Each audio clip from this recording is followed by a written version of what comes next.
Hi friends, காலையிலே sambar cauliflower எல்லா சைடிஷெலாம் செஞ்சு பையனுக்கு கொடுத்து விட்டு நாங்களும் காலை டிஃபனை சிறப்பாக முடிச்சுட்டு அப்படியே குட்டி பாப்பாத்தும் கூட நம்ம கோயிலுக்கு போயிட்டு வந்துடலாம்னு சொல்லிட்டு கடகடன்னு இறங்கி படப்படன்னு கோயிலுக்கு வந்தாங்க. இந்த ராஜேஸ்வரி கோயிலில் அன்னைக்கு அலங்காரம் பண்ணி சித்ரா பௌர்ணமிக்கு ஊர்வலமாக இருந்தாங்கல்ல, அந்த அலங்காரத்தில் இன்றைக்கி தான் க்ளீன் பண்ணி சாமியை வெளியிலேருந்து எடுத்து கோயிலுக்குள்ளே எடுத்துகிட்டு போகிறாங்க. நான் அப்படியே சாமியெல்லாம் கும்பிட்டுட்டு இன்றைக்கி குரு பயிற்சி அப்படிங்கிறனால குரு எங்கேருந்து எங்கே போனாலும் சரி எல்லாருக்கும் நல்லதே பிறக்கட்டும் அப்படின்னு சொல்லிட்டு விளக்கேற்றி வச்சுட்டு சாமியை கும்பிட்டு வந்தால் பிரசாதம் கொடுக்குறதுக்காங்க. கேசரியும் புளி சாதமும் காலையில் பிரசாதம் வேறு அந்த கோயிலில் கொடுத்துக்கிட்டாங்க. வாங்கிக்கிட்டு சாமியை கும்பிட்டு பிரசாதம் அப்படி நடந்து வந்துருந்தா நம்ம வீட்டுக்கு பக்கத்து வீட்டில் பந்தல் போட்டு வாழைமரம் கட்டி முகூர்த்த கால் ஊன்றாங்க. வீட்டில் விசேஷம் அந்த முகூர்த்த கால் ஊனினாலே கல்யாண வீடுனா அது ஒரு கலகலன்னு ஜாலியாக சொந்த பந்தமெல்லாம் திருவிழா குளமாக இருக்கும். அதுவும் அந்த காலத்துலலாம் ரொம்ப இதாக இருக்கும்.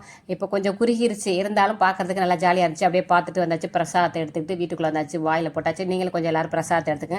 சுபா அடுத்து வீட்டில் இருக்கிற வேலையெல்லாம் மற்ற வேலையெல்லாம் பார்க்குறேன். நீங்களும் வேலையை பாருங்கள். ஓகே.